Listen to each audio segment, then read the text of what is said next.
හැම දිනාටම නැවත වාරයක් යේසුස් ක්‍රිස්තුස් වහන්සේගේ නාමයෙන් ඉතාමත් ආදරෙන් ඔයගොල්ලෝම මේ වෙලාවට පිළිගන්නවා මොනවාද මම කාමෙල් නුවර සභාවේ අපේ ඉරුදෙන දේව මෙහි පණිවිඩයට විශේෂයෙන්ම සජීවව සම්බන්ධ වෙන කවදා හරි මේක බලන්නා ඔබට යේසුස් වහන්සේගේ නාමයෙන් මුළු ආශිර්වාද ලැබෙන්න ඕනේ කියලා විශ්වාස කරනවා. දැන් අද මම කතා කරන්න යන ඕනේ පණිවිඩය මොනවාද හිතාගෙන ඉන්නකොට ගොඩක් දේවල් දැන් අද දවසේ වුණා. හරිද? අද දවසේ උදේ තමයි පාස්ටර් ඩිලන් පණිවිඩය බෙදා ගන්න කියලා කිව්වේ.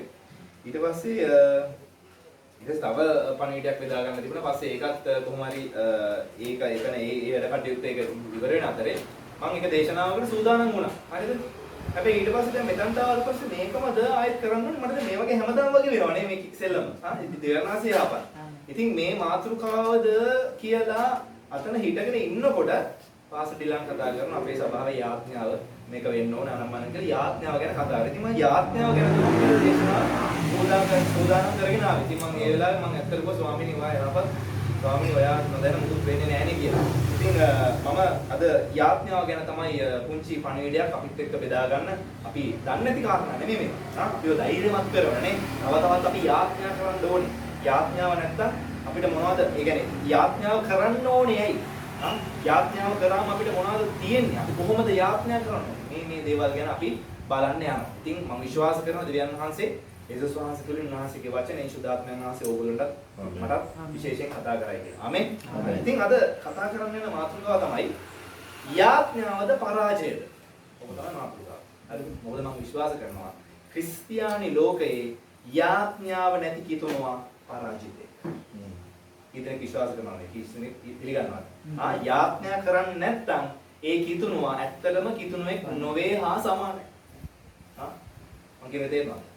යාඥා කරනකොට අපේ ජීවිතවල තිබ්බ නේද? ජීවිතවල තියෙන ආශිර්වාදේ. මොකද මුදල්ම දේවල් ලැබෙන එකම නෙමෙයි අපේ තුල තියෙන සමාදානයේ ප්‍රීතිය නේද? දෙවියන් වහන්සේත් එක්ක තියෙන සම්බන්ධකම. සමහර වෙලාවට පාස්ටර් කිව්වා වගේ අපි කාලයක් යද්දි පොඩ අපි දන්නේම නැතුව ඈත් වෙලා යක්ෂයා එක්ක අපිව පරණ ජීවිතේට සමහර දේවල් වලට අපි අරන් ගිහිල්ලා අපේ ජීවිත ආයේ කාලකන්ණි කරලා සමහරවිට අපි හරිම වියලිච්ච හිස් භාවයෙන් ඉන්න සමහර කාලවල වලට අත්දැකීම් ඕගොල්ලන්ට අනිවාර්යෙන් ඇති. හැබැයි ආයේ තනිය ස්වාමීනි සමා වෙන්න මම අහිකර පුත්‍රයෙක් වුණා. ඔබ වහන්සේට විරුද්ධව ඔබ වහන්සේගේ රාජ්‍යට විරුද්ධව මම පව් කරා කියලා ඒ වගේ පසුතැවිලි වෙලා යේසුස් වහන්සේ ගාවට ආවම නැවතත් මේ ලෝකේ කිසිම මුදලකින්වත් කිසිම වස්තුවකින්වත් කිසිම දෙයකින්වත් ලබන්න බැරි ප්‍රීතිය සමාදානය අපි ඒ යාඥා කරපු ටිකේ උන්වහන්සේ අපිට දුන්නාද නැද්ද? සමහරවිට අපි ඇඬුවා ස්වාමීනි වා මෙච්චර අපිට ආදරේ. ස්වාමීනි අපි ඔයාලට සල්ලි දීලා. ස්වාමීනි අපි ඔයාලට පූජාවක් කරලාද? ස්වාමීනි මම ඔයා නිසා අතන්ට ගියාද මෙතන්ට ගියා කියලා. නෑ ස්වාමීනි. ඔයාට මම යාඥා කරන තැන ඔයා මට ඉඳලා කතා කරනවා. ඔයා මම මෙච්චර නපුරු වැඩ කරලා ස්වාමීනි ඔයා මට මෙච්චර ආදරේ කරනවනේ. ඒක ආගමක්ද? නෑ ඒක කොච්චර විශේෂ සම්බන්ධකමක්ද නේ? යේසුස් වහන්සේව පිළිගත්ත දා ඉඳලා උන්වහන්සේ අපිට මොනවද දුන්නේ? උන්වහන්සේ පාපයට සමාව දුන්නා නේ? පාපයට සමාව දුන්නා විතරක් නෙමෙයි අපිව අලුත් නැවිල්ලක් කරා. 2 කොරින්ති 5:10 මොකද්ද කියන්නේ? යමෙක් ක්‍රිස්තුස් වහන්සේ තුල ඉන්නවා නම් ඔහු අලුත් නැවිල්ලක්. පරණ දේ පහව යනවා. මෙන්න සියල්ල අලුත්ව තිබෙනවා කිව්වා. අපේ ජීවිතවල පොඩ්ඩක් අපි කතා කරලා බලුවා. අපි යේසුස් වහන්සේ පිළිගත්ත දවසේ මොකද වුනේ? අපේ පරණ පව් වලට අපි සමාව ලැබුණා කියලා කොහොමද අපි දැනගත්තේ? අපේ හිතට සමාදානයක් ආව නොවේ.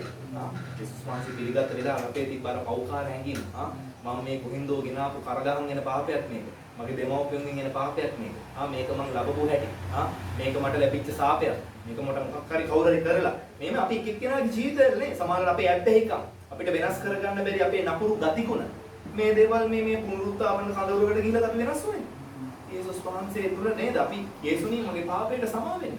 මම පව්කාරයෙක් කියලා මම පිළිගන්නවා කියලා හේතු අරගෙන නේ අපිට කොච්චර දා දුකක් කියන්නේ එක එක්කෙනාගේ අත්දැකීම් වෙනස්. නමුත් පොදුවේ අපි දන්නවා අපි පව්කාරයෙක් කියලා හේතු අරගෙන යේසුනි මට සමා වෙන්න. ඔබ වහන්සේ මගේ ගැලවුම් කාර්යය හැටියට මම පිළිගන්නවා. ස්වාමීනි මෙච්චර කල් මම ආපු විදිය වැරදි. ස්වාමීනි මම දන්නවා මම කොච්චර උත්සාහ කරත් මට වෙනස් වෙන්න බැරි වුණා. නමුත් යේසුනි මම ඔයා මගේ පෞද්ගලික ගැලවුම් කාර්යය හැටියට මම දැන් පිළිගන්නවා කියපු වෙලාවෙම යේසුස් වහන්සේ මොකද්ද බයිබලයේ දීලා තියෙන පොරොන්දුව? මෙන්න මම දොර ළඟ සිට තට්ටු කරමි. යමෙක් මාගේ හඬ අහලා දොර අරිනවනම් ඒ වෙලාවෙම උන්වහන්සේ එයා තුළට ඇවිල්ලා එයාගේ ජීවිතේ මාරු කරනවා. මේ ලෝකේ ක්‍රිස්තියානි කෙනෙක්ට යාඥාව තුලින් ලබන්න පුළුවන් අන්න එක ලොකු ආශිර්වාදයක් ඒක. ඒ කියන්නේ ක්‍රිස්තියානි ජීවිතයටම අපි එන්ටර් වෙන්නේම යාඥාවකින්. ආමෙන්. ඇත්තටම අපි යාඥාවකින් නේද මේ පූජාවක් දීලා මොනවා හරි පඳුරක් කරලා නෑ එහෙම එකක් කරලා නෙමෙයි. නේද? ඕනම කෙනෙක්ට ක්‍රිස්තියානි කෙනෙක් වෙන්න පුළුවන්. මොකද ඒක ආගමක් නෙමෙයි. එයා ඉන්න පසුබිම මේ ඉන්න තැන ඉඳලම යේසුනි මං ඇත්තටම මට වෙනස් වෙන්න ඕනේ. මට ඔයාව සම්බන්ධ වෙන්න ඕනේ කියලා මෙහෙම කතා කරා නම් ඇති. නැතුව ලොකු නිකන් මේ කතා කෙල්ල අහසටත් පොළොවටත් මැවුම්කාර විශාල බලගත් අම්බෝ මේම කියලා මේ ලොකු කතන්දර මේ ලොකු ජල්ප්‍රීස් ඕනේ හරි පොඩි දෙයක් නේ. යේසුනි මං හරිම දුර්වලයි. මං පෞකාරයි. මම අසනීපයි. මම ලෙඩෙක්. එයි තවද මොකද කියන්නේ විශ්වාසය? රෝගීන්ට මිස නිරෝගීන්ට වෙදෙකින් වැඩක් නැහැ. ලෙඩුන්ට තමයි වෙදාව ඕනේ. ඉතින් ඒ වගේ යේසුස් වහන්සේ මොකද්ද කිව්වේ? මං ආවේ පෞකාරයන් ගලවා ගන්න. එහෙනම් මේ ආශිර්වාදයත් අපි ලැබුවේ යාඥා වෙන්නේ එදා ඉඳලා උන්වහන්සේ අපේ ජීවිතේ කොච්චර දේවල් කරාද? ස්වාමීනි මට මේ ප්‍රශ්නේ තියෙනවා. ස්වාමීනි මට මේ අවශ්‍යතාවය උනේ. අනිත් පොඩි යාඥාවක් පමාවකට උන්වහන්සේ කොච්චර අපේ ජීවිතවලට පිළිතුරු දීලා ඇද්ද? හිතා ගන්න බැරි විදියට. අපි හිතන විසඳුම අරක. හැබැයි දෙවියන් වහන්සේ ඊට කලින් ප්ලෑන් කරලා ඉවරයි. සමහර වෙලාවට ඔයාලට අවශ්‍ය කරන්නේ මුදලක් වෙලා තියෙන්න පුළුවන්. සමහර වෙලාවට ඔයාලට අවශ්‍ය කරලා තියෙන්න ඕනේ මොකක් හරි වෙලාවට මොකක් හරි ජොබ් එකක්, මොකක් හරි මඟ පෙන්වීමක්, මොකක් හරි හිතට සැනසීමක්. සමහර මිනිස්සුන්ට මොන දේ තිබුණත් අම්මා හිතට සැනසීම නැහැ. සල්ලි තියන අයටත් සැනසීම නැහැ. සල්ලි නැති අයටත් සැනසීම නැහැ. මැද ඉන්න අය අර මොකද කියන්නේ අර ලේනෙක් කර රවුමේ අර හැමදාම කැරකි ඉන්නවා වගේ එයා එක තැනම ඉන්නවා. මොන ප්‍රශ්නද? හැබැයි අපිට යේසුස් වහන්සේ සමාදානයේ ප්‍රීතිය දෙන්න උන්වහන්සේ තෝරගත්ත එකම ක්‍රමයයි. ඒක තමයි යාඥාව. යාඥාව කියන්නේ මොකද්ද? මොකක්ද යාඥාව කියන්නේ? මොකක්ද යාඥාව කියන්නේ නේද? නේද? කුමාරයන්ටි මම දැන් ඔයාලත් එක්ක කතා කරනවා. කොහොමද කුමාරයන්? ඔයා හොඳින් ඉන්නවද? කියන්න. ඔයාත් හොඳින් ඉන්නවනේ. දැන් මේක තමයි යාඥාව කියන්නේ. දෙවියන් වහන්සේත් එක්ක අනිත් මොකද්ද තියෙන යහපත්ම පොරොන්දු. දැන් අද මම නිකන් මේ ලොකු දේශනාවක් වගේ නෙමෙයි නිකන් අර අපි හරි විනෝදයෙන් අද මේක අපි නැවත අපේ ජීවිතයට ඇතුළත් කරගන්න ඕන කාරණයක්. මොකද ක්‍රිස්තියානි ජීවිතයේ තියෙන්න ඕන විනයක්. විනයක් තමයි යාඥාව කියන්නේ. මොකද අපි ආස දේවල් වලට අපි විනය තියනවානේ. දැන් මං කියන්නේ නැහැ නාකි දැන් චර්ච් එකට පරක් වෙලා එන්නේ ඔයා වුමනාව වෙනවා කියලා. මොකක් හරි හේතුවකට පරක් වෙලා එනවා ඇති. හරිද? ඒකට මම මුකුත් කියන්න බෑ. හරිද? ඉන්නේ දන්නේ නැහැ මොකක් හරි පරක් වෙන හේතුවක් ඇති කියලා. නමුත් අපි බලමු දැන් අපි මොකක් හරි වැදගත් ඉන්ටර්විව් එකකට හරි මොකට හරි යන්න ඕනේ කියලා. අපි කොහොම හරි වෙලාව හදන් වෙලාවට යනවනේ. අපි ගමු නැත්නම් ඩ්‍රාමා එකක්. මම දැන් විතර ඩ්‍රාමා බලන්නේ කවුද කියලා. හරි ඒ කියන්නේ අපි මොකක් හරි මැච් එකක් මොකක් හරි එකක් කියනද මේ මැච් එක වෙලාවට පටන් ගන්නවා 8ට. නැත්නම් මේ ඩ්‍රාමා එක ඉස්සර නම් මම අන්තිමටම බලපු ඩ්‍රාමා ටික තමයි රන් දෙපෑ. අයියෝ අර ප්‍රවීණා මහ ගෙදර මොනවාදෝ කතන්දර ටිකක් මට එදායින් පස්සේ ඩ්‍රාමා එපා වුණා. මර අපේ පුංචි කෙනෙක් හිටියා. ගොන් දෙපෑ හරියටම හරි. ඔය ගොන් දෙපෑට මම හරියට වෙලාවට ගිහිල්ලා එතන ඉඳගෙන භක්ති ගානත් එක්ක ඉන්නවනේ. ඇත්තටම ඒ කියන්නේ 2000 මම ඕලෙවල් කරන අවුරුදු කලින් කියන්නේ 2004 මොකක්දයි හරිද 2004 හරිද දැන් පොඩ්ඩක් කල්පනා කරලා බලන්න අපිට ඕන කරන ආස කරන දේවල් වලට අපේ විනය ගොඩක් හොඳට තියෙනවානේ වෙලාවට ඒකට ඉන්නවනේ ක්‍රිකට් මැච් එක ගන්න මොකක් හරි ට්‍රිප් එක ගන්න ඒකට නේද මල්ලි ට්‍රිප් එකක් හතරට යනවා දැන් අනිවාර්යෙන් වෙලාවට ලෑස්තිලා ඉඳීද නැද්ද නෑ තව පැයක් විතර පහුවෙලා යන් මම මොකද කියන්නේ මම කියන තේරෙනවද හැබැයි සමාජයට යාඥාවට අස්සේ කරමු කොට බිම ඇනුනට පස්සේ තමයි අනේ දෙයියනේ කියලා තන ගිහ ගාලා අපි අඬ යාඥා කරලා අඬන්නේ නේ කන්න ලව් කරන්නේ අපි ටෙලිග්‍රෑම් යවනවා SMS යවනවා ඉතින් මම ඔබට පණිවිඩේ කතා කරන්න කලින් මම පොඩි කතාවකුත් කියන්නම් කියලා හිතුවා ඒ කතන්දරේ ඔන්න ඔබ හොඳට අහගන්න රයිට් ඉතින් ඔන්න නැවක කපිතාන්වරයෙක් හිටියා හරිද නැවක කපිතාන්වරයෙක් එයා අවුරුදු ගාණක් සේවය කරලා ලොකු නැවක ඊට පස්සේ එයා රිටයර් වුණා විශ්‍රාම ගියා හරි ඊට පස්සේ විශ්‍රාම ගියාට පස්සේ එයා මොකද කරේ දැන් කොහොමත් විශ්‍රාම ගියාට පස්සේ නිකන් ගෙදර ඉන්න බෑනේ ඊට පස්සේ එයා මොකද කරේ පොඩි සංචාරක ව්‍යාපාරයක් පටන් ගත්තා එයාගේම පොඩි නැවක් වගේ හදාගෙන මේවා කරගෙන ඉතින් අර එක තැනකින් තව දූපතකට ගිහිල්ලා ඒ දූපතේ තව තැනකට එන පොඩි ටුවරිසම් සංචාරක ව්‍යාපාරයක් එයා පටන් ගත්තා මොන දවසක් මේ ඉතින් ඔන්න ළමයි සෙට් එකක් ආවා තරුණ කොල්ලෝ සෙට් එකක් ඇවිල්ලා ඉතින් මේ මෙයා දැන් වයසයි මොකද දැන් මේ කොහොමද රිටයර් වෙනවා කියලා කියන්නේ චුට්ටක් වයසයිනේ ඉතින් මෙයා නැවට ඒ ළමයි ටික නැග්ගට පස්සේ අර තරුණ ළමයි දකින්න මෙයා පැත්තකට ගිහිල්ලා එයාගේ කැබින් එකට ගිහිල්ලා යාඥා කරනවා. තාම මේ නැව පටන් ගෙනත් නැහැ. එයා සයිඩ් එකට ගිහලා යාඥා කරනවා. එතකොට අර කොල්ලෝ ටික බලනවා. අයියෝ මේ බලන්න මෙයා මේ වයසක මිනිස්සු මොනවද මේ කරන්නේ? මේ නෑ හොඳට තියෙනවනේ මේ බලාකුළු ටික මේ කිසි වැස්සක් නැහැ නේද? අයියෝ මොනවද මේ කරන්නේ කියලා නිකන් අර හරි නිකන් නෝන්ඩි දාගෙන හිටියා. ඊට පස්සේ අර මිනිස්සු ඒක ගණන් ගත්තේ නෑ. ආගේ පාඩුවේ මොකද මොනවාද අර මිනිස්සු ඒ කස්ටමර්නේ නේ. ඒගොල්ලෝ සමේ මොනවද මේ පාරිභෝගික වෙන නිසා ඉතින් මොකුත් කියන්න බෑනේ. ඉතින් හරි ඕන දෙයක් කමන්නේ නැහැ. ඊට පස්සේ ඕන දැන් නැව දැන් ගමන පටන් ගත්තා. මෙන්න මැදදී එකපාරට කොහෙන් ආවද නැහැ ලොකු කුණාටු. ලොකු කුණාටුවක් ඇවිල්ලා මෙන්න දැන් නැව නිකන් මේ පැද්දෙනවා. ලොකු රැලි ගහනවා. දැන් මර කොල්ලෝ සෙට් එක බය වෙලා. උන් ටික මෙන්න උනුත් මම හිතන්නේ චර්ච් යන සෙට් එකක් දුපේ. උනුත් දැන් අත අල්ලගෙන උන් යාඥා කරනවා. කොල්ලෝ ටික යාඥා කරනකොට නෝට් කරා අර මේ මහලු කපිතාන් මෙයා ඉන්නේ යාඥා කරන්නේ. එයා පාඩු යාර මොනවාද ඒ තියෙනනේ පොඩි සිස්ටම්ස් මොනවාද ඇතිනේ. දැන් නැවේ රුවල් නමක් නෙමෙයි ඒක දැන් මේ කාලේ වෙච්ච එක කතාව. හරිද? මේ ඔය මොනවාද බලවල එයාගේ පාඩු වැඩ. අර මිනිස්සුන්ට ඒක අවුල්. සර් මේ ලොකු නාටුවක් තියෙනකොට මෙයා කොහොමද මේ නිකන් කිසි ගාණක් නැතුව මුකුත් නෑ වගේ නිකන් ඉවක් බවක් නැතුව වැඩ කරන්නේ කියලා. ඊට පස්සේ කොල්ලෙක් කියලා කිව්වා අනේ සර් අපිත් එක්ක යාඥා කරන්න එන්නකො මේ පිළින් නැද්ද මේ ලොකු නාටුවක් නේ කියලා දැන් බය වෙලා ඒගොල්ලෝ හොඳට බය වෙලා. හරිද? එතකොට එයා මොනවද කිව්වේ? මම යාඥා කරන්නේ නිශ්චලතාවයේ තියෙන වෙලාවේ. නිශ්චල වෙලාවේ මම යාඥා කරනවා. මොකද නිශ්චල වෙලාවේ මට යාඥා කරාම කුණාටු වෙලාවෙදී මට සිහි කල්පනාව ඇතුව වැඩ කරන්න. මේකම නෙමෙයි සමාජයට අපේ ජීවිතය. අපි සමහර වෙලාවට දෙවියන් වහන්සේට යවන්නේ ටෙලිග්‍රෑම් SMS. අයියෝ ස්වාමිනී මට ප්‍රශ්නයක්. ස්වාමිනී මට සල්ලි ඕනේ. ස්වාමිනී මට මෙහෙම දෙයක් කියලා. අයියෝ ස්වාමිනී අර මිනිස්සේ විශ්වාස කරලා මට කෙලවුණා. ස්වාමිනී මෙහෙම වුණා අර එහෙම වුණා කියලා. අපි SMS ටෙලිග්‍රෑම් යවන්නේ. හැබැයි අපේ ස්වර්ගීය දෙවියන් වහන්සේ අපි උන්වහන්සේව ගැලවීම ලැබුවා පටන් උන්වහන්සේ අපිට දුන්නේ මොන වගේ ආත්මයක්ද? අබ්බා පියාණනි කියලා හඬ ගසන්න පුළුවන් පුත්‍රකමේ ආත්මයක් නෙමෙයි අපිට උන්වහන්සේ දුන්නේ. ඒ දන්න වෙන්නේ දෙවියන් වහන්සේ ඇයි අපිව මවලා තිබ්බේ? ආදරණීයව කතා කරන්න. හොඳ සංනිවේදනයක් තියාගන්න. ආදරණීය සම්බන්ධතාවයක් තියාගන්න. ඒකට නෙමෙයිද දෙවියන් වහන්සේ නිතර ඒ දන්න වෙනට ඇවිල්ලා ආදම් මේවා එක්ක කතා බහ කරන්න ඇති. ඕගොල්ලෝ දන්නවද දෙයක්? අපිට බයිබලයේ පුරා බැලුවා නම් එහෙම ඔය යාඥාව කියන එකට නොයෙකුත් හෙබ්‍රේව වචන බලන්න පුළුවන්. මොකද අපි දන්නවනේ මොනවා වුණත් අපේ බයිබලයේ එන්නේ අම්මා කියන්නේ මේ යුදෙව්වන්ගෙන් එන්නේ මේ බයිබලයේ කියන අපේ ග්‍රන්ථය right එතකොට ඒකේ මුල් භාෂාව නේ අපි දන්නවනේ එක ග්‍රන්ථවල මුල් භාෂාවන් තියෙනවනේ ඒ වගේ අපේ මුල් භාෂාව තමයි හෙබ්‍රේව භාෂාව. එතකොට ඒකට අනුව දැන් ඔය යාඥාව කියන එක ඇත්තටම යාඥාව කියන එක සිංහල වචනයක් විදිහට අපි දකින්නේ උත්පත්ති 4 වෙනි පරිච්ඡේදයේ. ඒක තමයි සෙත්ගේ උපතට පස්සේ එකල ඔවුන් දෙවියන් වහන්සේගේ නාමය කියා යාඥා කරන්න පටන් ගත්තේ කියලා අපිට දකින්න ලැබෙනවා. ඕකේ? එතන ඊට කලින් ඕගොල්ලෝ ඒ දන්න වෙන්නේ බැලුවා නම් ආදම් දෙවියන් වහන්සේට කතා කරනවා. ඒවා එවිට උන්වහන්සේට කතා කරනවා. ඒතකොට යාඥාව කියන පොඩි ඔෆිෂල් කමක් අර රාජකාරීමය නීතිමය බවක් ඇත්තටම ආවේ මිනිසුන් පාපයට වැටුණට පස්සේ. මම කියන එක තේරෙනවා. නමුත් ඇත්තටම දෙවියන් වහන්සේ අපිව කැඳෙව්වේ හරියට ඩිලන් ෆාස්ටර්ත් එක්ක ඩැඩියල් කියලා මේ ළමයි ඔයාත් එක්ක ආදරෙන් කතා කරන විදියටයි. අక్కడ කොහොමද මේගොල්ලෝ කතා කරන්නේ? මම කියනවා අම්මි කියලා. අම්මා හරි අම්මි හරි නේද?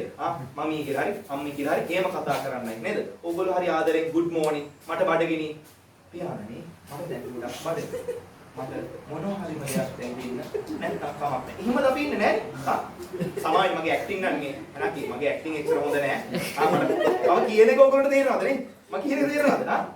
මේ වගේ සම්බන්ධකම් ස්වභාව ධර්මයේ බලන්න නේ. මේ අම්මා තාත්තයි දරුවන් අතර තියෙන ආදරයම නෙමෙයි. මොකද අම්මා කෙනෙක් නෙනේ.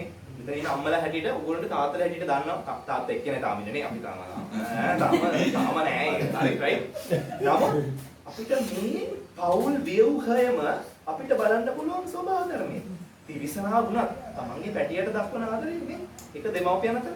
හැබැයි ඒ අතර sannivedanaya නැද්ද? කතා බහ නැද්ද? බඩගිනි නම් ඒව උන්ගේ ඥාව් ඥාව් හරි බව් බව් හරි වව් වව් හරි මොනවා හරි sannivedanaya තියෙනවා.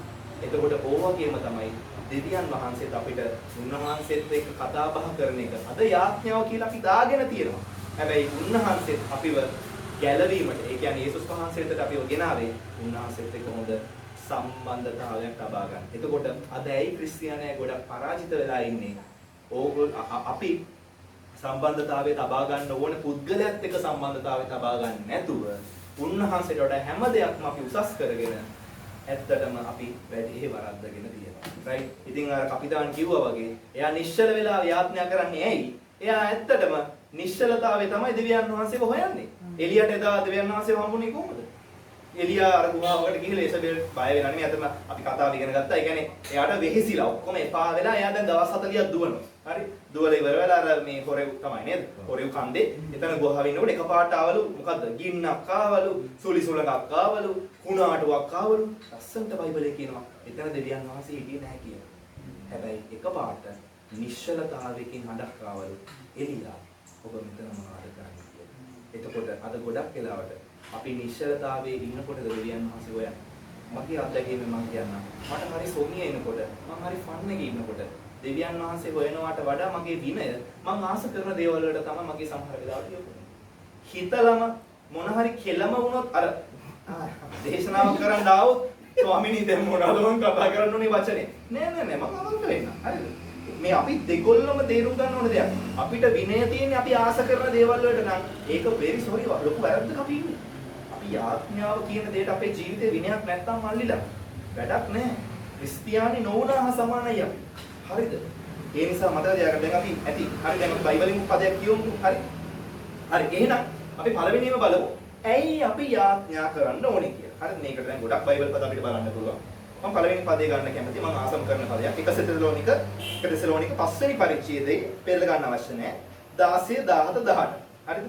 1 තෙසලෝනික 5 16 17 18 කියන පවතුමා නිතරම ප්‍රීති වෙන්න නොකඩවා යාඥා කරන්න සියල්ලෙදි ස්තුති කරන්න.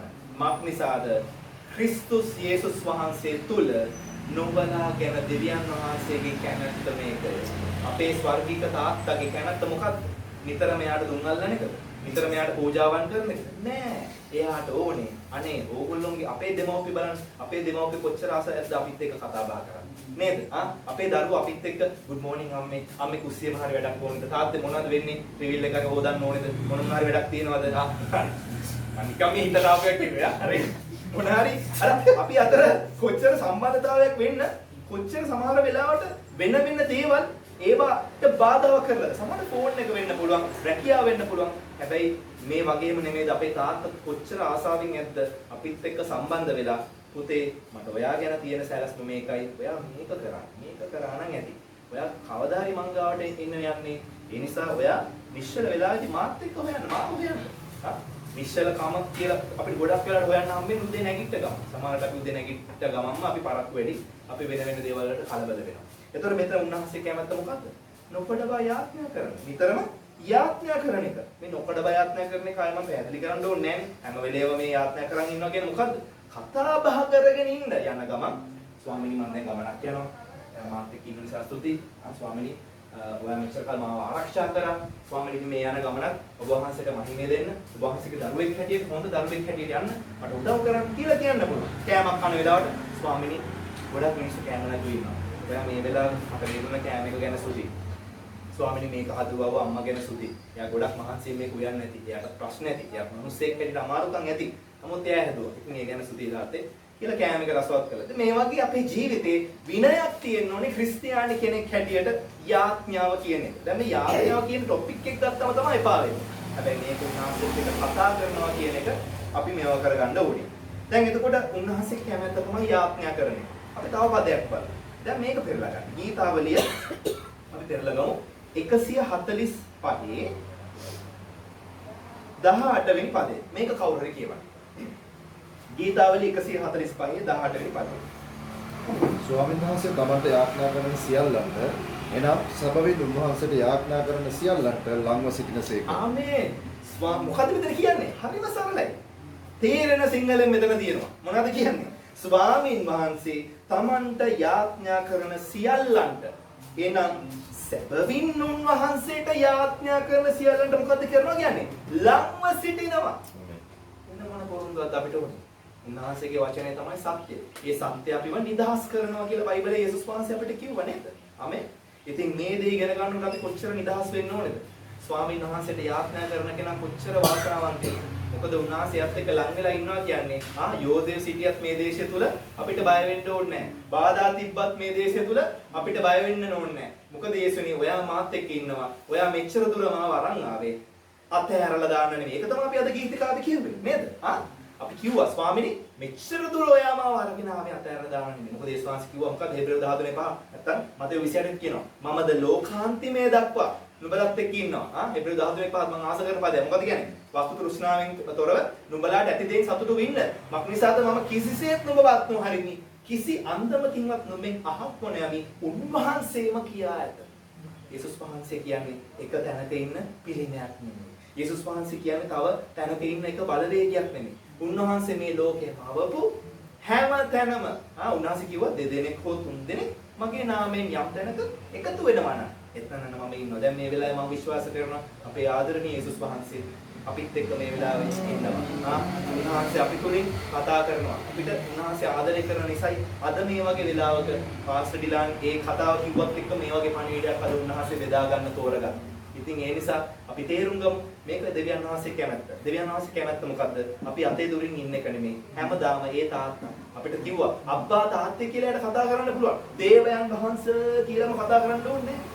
එයාට ඉරිද හරියට මේක වැරදිද ගන්න එපා. ඉරිද මෙහෙදී අපි හැමෝත් එක්කම එකතු වෙලා ඒ රාජකාරීම විදිහට දෙවියන් වහන්සේ රජතුමාණන් හැටියට නමස්කාර කරන එක එකක්.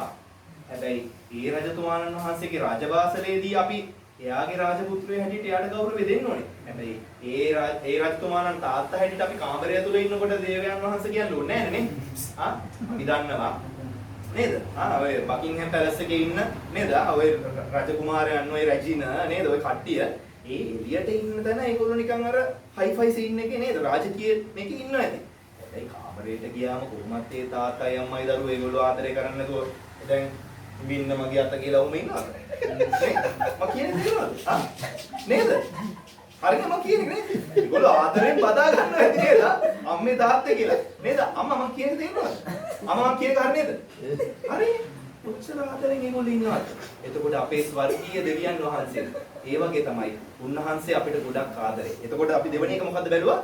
උන්වහන්සේට සැබවින් යාඥා කරන අයට ළඟව සිටිනවා. ඉතින් මෙතන කාට හරි හිතනවා නම් ඔයා තනියෙන් ඉන්නේ මට කිසි කෙනෙක් නැහැ. ඔය මොනවත් හිත යකාට තව තවත් බොරු ඔලුවට පොවන්න දෙන්න එපා. දන ගහන්න නැත්තම් ඉඳගෙන ස්වාමීනි මම ඔයාට ස්තුති කරනවා. ස්වාමීනි මම ඔයාට ප්‍රශංසා කරනවා. නමස්කාර කරනවා. නැත්තම් ඔය මොනවා නැතත් ස්වාමීනි මම ඔයත් එක්ක පොඩ්ඩක් කතා කරනවා. අද දවස පොඩ්ඩක් හොඳයි ස්වාමීනි. හොඳයි හැබැයි මට පොඩ්ඩක් අවුලක් මොකද දැනනවා. කමක් නැහැ ස්වාමීනි. ඔය මගේ හිතනේ. හිත හැම වෙලේම රැවටිලි කාරයි. ඕක එක එක වෙලාවට යනවා. හැබැයි වහන්සේ වෙනස් වෙන්නේ අන්න යාත්‍රා. මේක තමයි උන්වහන්සේ ආස. ඒකට උන්වහන්සේ මොකද කරනවා කියන්නේ? අපිත් එක්ක ළඟව ඉන්නවා කියලා කියනවා. අපි යමු තව පදයකට. මතේ 7:7 බලමු. මම හිතනවා දෙවියන් වහන්සේ අපිට කතා කරනවා කියලා. මතේ 7:7. මෙන්න තව දෙයක් අපිට බලන්න පුළුවන්. මම කියවන්නම්. ඉල්ලන්න එවිට නුඹලාට දෙනු ලැබේ. සොයන්න එවිට නුඹලාට සම්භවේ. තට්ටු කරන්න එවිට නුඹලාට දොර හරනු ලැබේ. මක් නිසාද? ඉල්ලන්නා සියල්ලන්ට ලැබේ. සොයන්නාට සම්භවේ. තට්ටු කරන්නාට දොර හරිනු ලැබේ. එතකොට මෙතන තව ටිකක් පල්ලෙහාට තියෙනවා. මෙහෙම දරුවෙක් තාත්තගෙන් යහපත් දෙයක් ඉල්ලුවම නපුරු තාත්තලාම ඕගොල්ලෝ මෙහෙම කෞකාර අයම මෙහෙම දෙනවා නම් ස්වර්ගයේ ඉන්න පියාණන් වහන්සේ එයාට යාඥා කරන ඉල්ලන අයට තව කොච්චර ඊට වඩා හොඳට දෙනවද කියලා මෙතන යාඥාව ගැන අපිට බලන්න පුළුවන්. අපි යාඥා කරනවා සමහර දේවල් වලට. මොනවද? සමහර දේවල් ඉල්ලලා. සමහර දේවල් ඉල්ලලා අපිට ලැබෙන්නේ නැතිකොට අපි ඉක්මනටම අතහැරලා විකල්ප මාර්ග වලට යනවා. අපි බැංකුව ගැන අපි විශ්වාස කරනවා. නැත්නම් අපිට උදව් කරන්න ඉන්න යහපත් පුද්ගලයෙක් ගැන විශ්වාස කරනවා. වෙන කෙනෙක් ගැන විශ්වාස කරනවා. දෙවියන් වහන්සේ කෙරේ ඇදහිල්ලෙන් උන්වහන්සේ අපි බලනවා වෙනුවට උන්වහන්සේ අපිට දේවල් දෙන්න දන්නේ නැතුව නෙමෙයි. එයා සමහර වෙලාවට ටික කාලයක් ගන්නවා ඇති අපිව ගොඩනගන්න. නේද? දරුවෙක් තාත්තගෙන් අම්මගෙන් හැමදේම එකපාරට ඉල්ලුව පල්ලියටම දෙන්න බෑ. මොකද සමහර ඒවා දන්නවා මේ ළමයාට දැන් දෙන්න ඕනේද? පස්සේ දෙන්න ඕනේද කියලා. හැබැයි අපිට මොකද වෙන්නේ? අපිට ඕන වෙලාවට දේ ලැබුණ නැත්නම් අපි ඉල්ලනකොට ලැබුණේ නැහැ. හරියනම් ඒක වෙන මොකක් හරි කියලා මොන හරි මැච් එකක් ගහ ගන්නවා නේ. අපි කියන්නේ මොකක් හරි ලයින් එකක් ගහ ගන්නවා කියලා මොකක් හරි කරලා වැඩේ කරගන්න. අන්තිමේදී එතන හබක් වුණාට පස්සේ අයියෝ ස්වාමීනි සමාවෙන්න. නැත්නම් එක්ක ස්වාමීන් වහන්සේට බණින්න. බණිනවා කියන්නේ අර හිතින් බණිනවා වගේ අපි ඉන්නවා. මොකද කියන්නේ? සොයන්න නුඹලාට සම්භවේ. සමහරවිට අපි හොයනවා වෙනුවට අපිට හිතන මොනවද හොයන්න ඕනේ? යාඥාවෙන් අපි හොයන්න ඕනේ සමහරවිට මඟ පෙන්වීම. සමාදානයක් නැති තැන අපි අනවශ්‍ය දේවල් හොයාගෙන යනවා.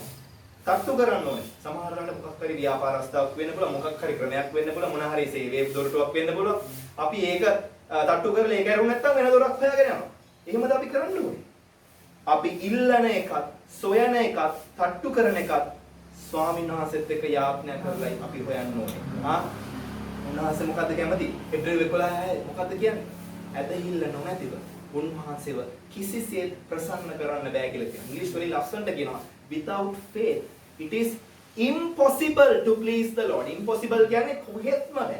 එහෙනම් අපි ඉල්ලනකොට, සොයනකොට, තට්ටු කරනකොට අපි ස්වාමීන් වහන්සේ තුල නිරන්තරයෙන් ඇදහිල්ලෙන් යාඥා කරන්න ඕනේ. ඒකට අපි බයිබල් පදයක් බලමු ගීතාවලිය 41.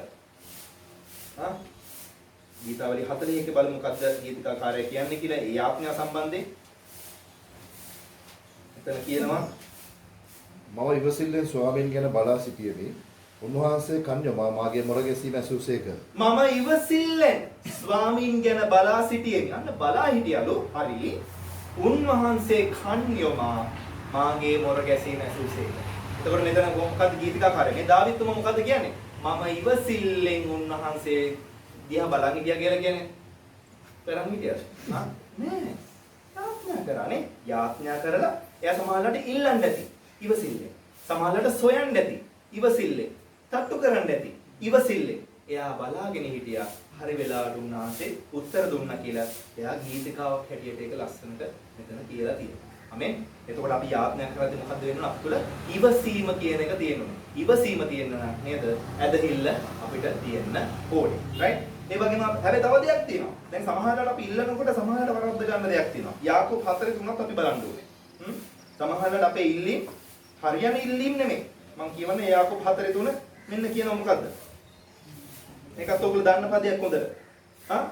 නුඹලා ඉල්ලන නමුත් නුඹලාගේ තෘෂ්ණා ගැන වියදම් කරන පිණිස වැරදි ලෙස ඉල්ලන බැවින් ලැබෙන්නේ නැත. සමහර වෙලාවට අපි ඉල්ලන්නේ නේද? වැරදි සම්බන්ධතාවයකට දෙයක්. සමහරවිට අපිට ඕන කරන්නේ නැති දේවල් අවශ්‍ය කාලෙක ලැබෙන්න ඕන නැති දෙයක් සමහර වෙලාවට නේද මල්ලි? අපි සමහර වෙලාවට යනවා වෙන්න පුළුවන්. එතකොට අපි සමහර ප්‍රශ්න වලට වැටෙන්න පුළුවන්. මගේ යාළුවෝ සමහරවිට මගෙන් අහනවා ඇයි මට තාම කිල්ලෙක් නැත්තේ? මේ මට මගේ යාළුවෝ කියලා කියන්නේ මගේ වයසේ නෙමෙයි මේ හරි බාල ළමයි හරිද? ඒකෙන් අඩෝ පොඩ්ඩක් හිටපන්. උඹලට මේ අපි මයිබල් කොලෙජ්ජේ ගොල්ලෝ ඉතින් වෙන කවුරුත් නෙමෙයි හරිද? කොල්ලෝනේ මොනවා වුණත් මිනිස්සුනේ සමහර වෙලාවට හිතනවා ඉතින් අයියෝ කෙල්ලෙක් හිටියා නම් හොඳයි කියලා. නමුත් හැම දෙයකටම කාලයක් තියෙනවා. බයිබලේ කියන්නේ නේද? දේශනාකාරය පොතේ හැම දෙයකටම කාලයක් තියෙනවා. හදිස්සිය වෙන්න ගිහිල්ලා ඉල්ලගෙන කන්න එපා කොල්ලනේ. හරිද? කොල්ලා හරි කෙල්ලා හරි කවුරු ඒවා උතර බලනවා. දෙවියන් වහන්සේට වාගෙන යහපත් සැලැස්මක් තියෙනවා. එයා ඔයාට දෙන්නේ රිදී නෙමෙයි, තඹ නෙමෙයි, ලෝකඩ නෙමෙයි. උන්වහන්සේ රත්තරන් දෙන්නේ. අන්න එතකල් ඔයා ඉවසලා ඉන්නවා.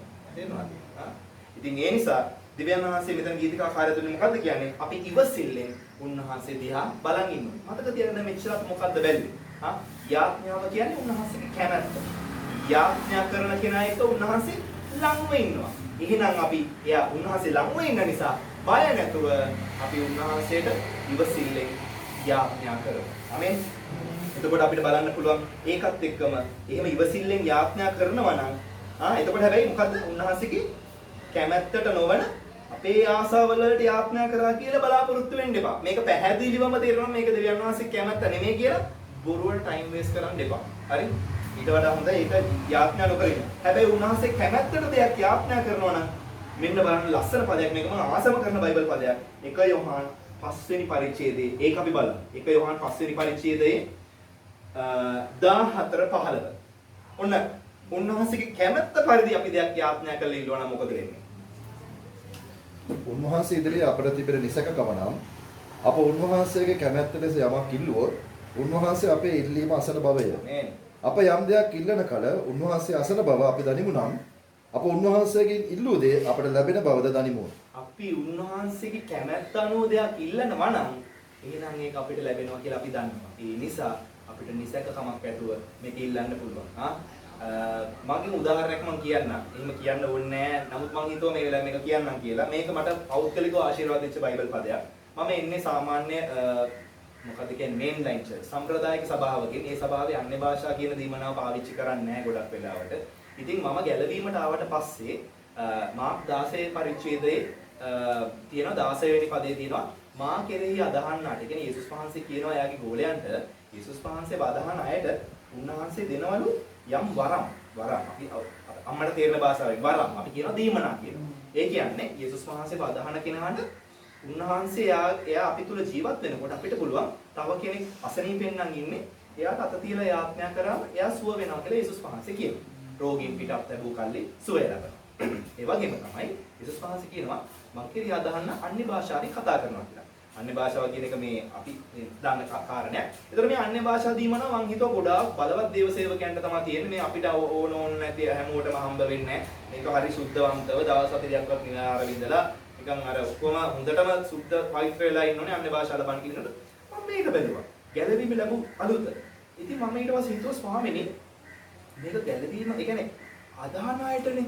අද ඒක මම එච්චර කල් හිතුව එකක් නෙමෙයි මෙතන තියෙන්නේ. මොකද ඒ කාලේ ගැලවීම ලැබුවට පස්සේ තමයි ඇත්තටම අලුත් පැවිල්ලක් වුනේ. බයිබලයේ කියවන්න ගත්තේ.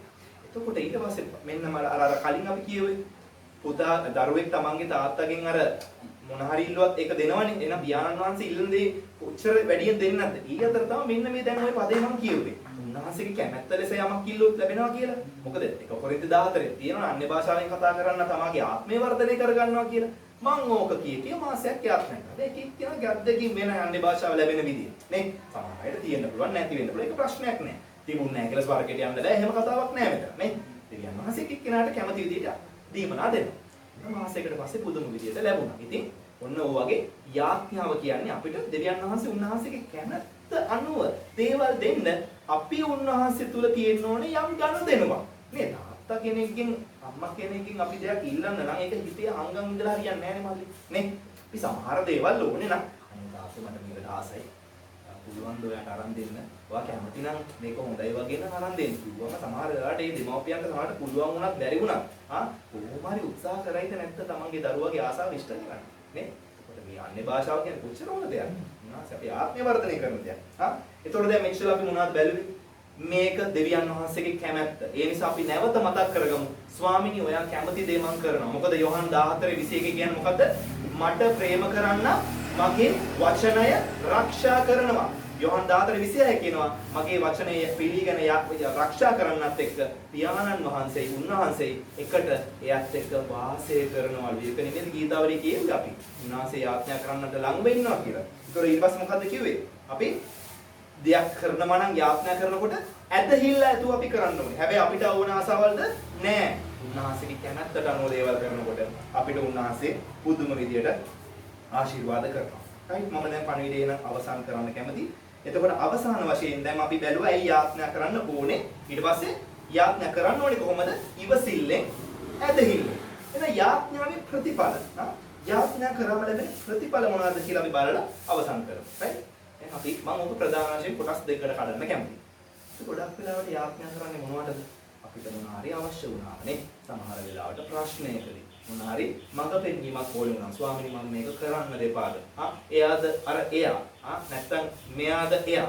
ඊළඟ සමහර වෙලාවට අපි ඒ වගේ ප්‍රශ්න වලට වගේ ලොකු දේවල් වලට අපි ආර විදියට පොර බැදලා අපි යාඥා කරලා උත්තර ගන්නවා.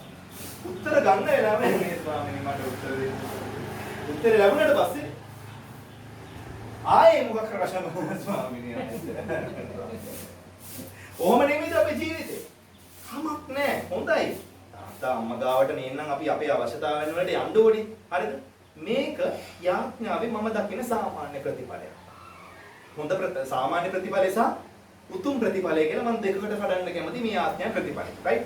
මොකද ලෙඩක් අවශ්‍යතාවයක් මොකක් හරි මඟ පෙන්වීමක් ඔයාට හෙට එකට විසඳුම ලැබෙයි යාඥාවේ. හැබැයි ආයේ ඊළඟ දවසෙත් ඔයාට මොකක් හරි ලෙඩක් මුදල් අවශ්‍යතාවයක් මොකක් හරි මඟ පෙන්වීමක් අවශ්‍ය වෙනවා. හැබැයි දෙවියන් වහන්සේ අපිත් එක්ක බලාපොරොත්තු වෙන යාඥාව ඒ යාඥාව විතරද? ඕන වෙලාවට නිකන් ඉෂ්ට දේවතාවක් වගේ යන කෙනෙක්ද අපේ දෙවියන් වහන්සේ? උන්වහන්සේ අපිට අබ්බා තාත්තේ කියලා කතා කරන්න පුළුවන් හැකියාව දෙන ආත්මයක් දුන්නේ ඇයි? එදා ඒ දන්නුවේනේ නැතිවිච්ච සම්බන්ධතාවේ ආයෙ එකතු කරන්නේ. ඉල්ලන්න විතරක් ගිහිල්ලා යන එකක් නෙමෙයි මේ සෙල්ලම.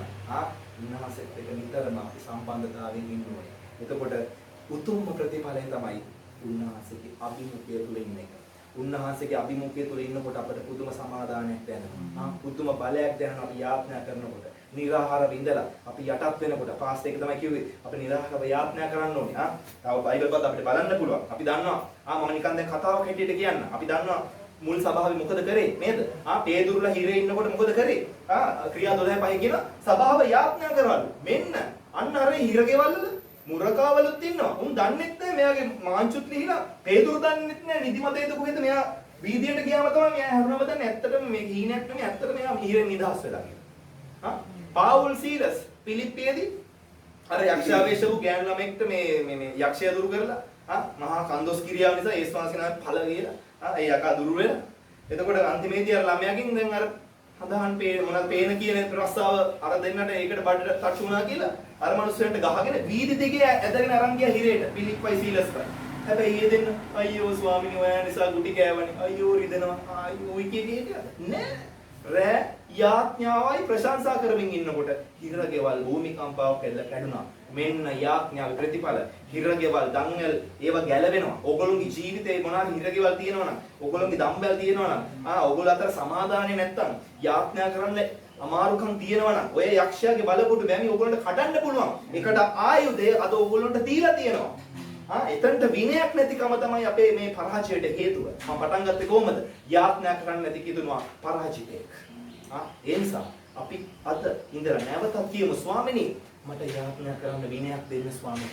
අනේ ස්වාමිනී ඔයත් එක්ක කතා කරන්න මේ විනයට එහා ඔයාට ආදරයක් දෙන්න ස්වාමිනී. ස්වාමිනී මේ විලංගු මගේ ජීවිතෙන් කඩන්න. ස්වාමිනී මම පසුතැවිලි වෙනවා. සමා වෙන්න. මම ඔයාට වඩා වෙන දේවල් ලොකු කරගෙන ජීවත් වෙනවා. මම පරාජිතෙක් වෙලා ඉන්නේ හේතුව එකයි. සහෝදර සහෝදරිය අද ඔයා මේක බලද්දි වගේ ජීවිතේ පරාජය වෙලා නම් ඉන්නේ. ඔයා කිතුණුවෙක් නම්, ඔයා සභාවට යන පමණක් කිතුණුවෙක් නම්, ඔයාට ගෝලයක් වෙන්න බෑ. ඔයාගේ ජීවිතේ යාඥාව නැත්තම්. ඒ නිසා මේක හොඳට හිතට ගන්න. අපි අද ඉඳලා තීරුම් ගමු. මේක දෙවියන් වහන්සේගේ කැමැත්ත. උන්වහන්සේට සැබවින් යාඥා කරන්නට උන්වහන්සේ ළඟම ඉන්නවා. උන්වහන්සේ අපි ඉල්ලනකොට සොයනකොට තට්ටු කරනකොට යාඥාවෙන් අපි ඉවසිල්ලෙන් ඉන්නකොට උන්වහන්සේ හරි කාලෙදී ඒක ඉෂ්ට කරනවා උන්වහන්සේ. එහෙම නැත්නම් උන්වහන්සේ කියන පුතා මේක ඔයාලට හරියන්නේ නැහැ. ඔයා වෙන දෙයක් බලන්න. මම වෙන දෙයක් ඔයාට ඊට වඩා හොඳ දෙයක් බලලා තියෙනවා. කියලා උන්වහන්සේ මගන පෙන්නවා. ඔයාව අනාථ කරන්නේ නැහැ. ඔයා යාඥා කරන්න ඕනේ. යාඥා නොකර ඊළන්නේ නැත්නම් ඔයාට කොහොමද දෙන්න ලබන්නේ? උන්වහන්සේ දෙනවා යාඥා නොකර ඒක වෙනම කතාවක්.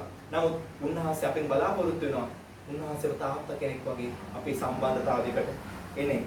ඉතින් මම අවසාන වශයෙන් කිව්වා අපිට හොඳ දේවල් ඕන කරන හැම දෙයකටම අවශ්‍යතාවය අපිට යාඥා තුල ලැබෙනවා. හැබැයි මේ හැම දෙයට වඩා උන්වහන්සේගේ අභිමුඛය තුල ඉන්න ඒ පුදුම සමාදානයේ ප්‍රීතිය ඔයා යාඥා කරන ඒ විනාඩිය වෙන්න පුළුවන්. ඔයා යාඥා කරන ඒ පැය වෙන්න පුළුවන්. ඔයාට මේ ලෝකයේ වෙන කිසිම දෙයක් වෙන කිසි එක්කෙනෙක් වෙන කිසිම දෙයක් කරලා ලැබෙන්නේ නැති ප්‍රීතිය තෘප්තිය ඔයා යාඥා කරනකොට ඔයාට ලැබෙනවා. ඒක අපි හැමෝම දන්නවා. ඉතින් ඒ නිසාද අපි තීරණයක් ගමු. දෙවියන් වහන්සේට අපි ස්තුති කරමු පණිවිඩය ගැන. අපි මොහොතක් නැගිටලා මම ආරාධනා කරනවා අපි විනාඩියක් අරගෙන කියමු ස්වාමිනී මට සමා වෙන්න.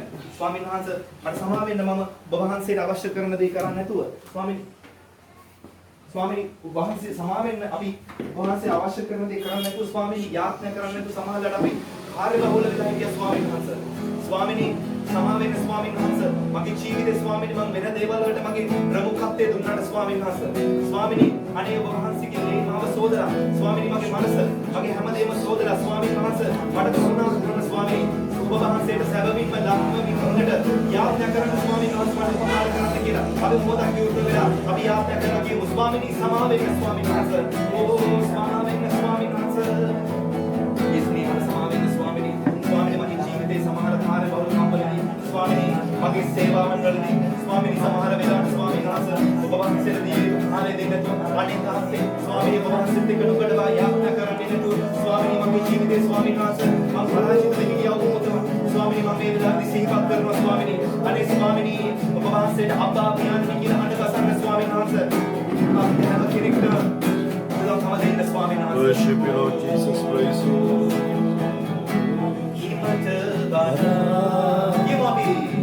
සුදු කරන්නවා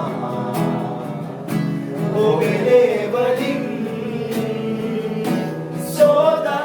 සෝදන්නවා කර සමවරනි පාමුල දබමි සමාව අය දින්නෙමි සමාව අය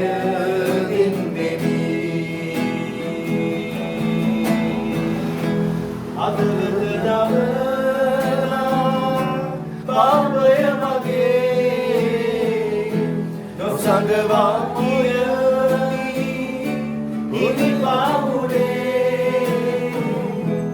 ayadu mesimma ජීවිත සේදුවේ දැනුණා හිමියනි අභිමුව ඔබේ දැනුණා හිමියනි අභිමුව ඔබේ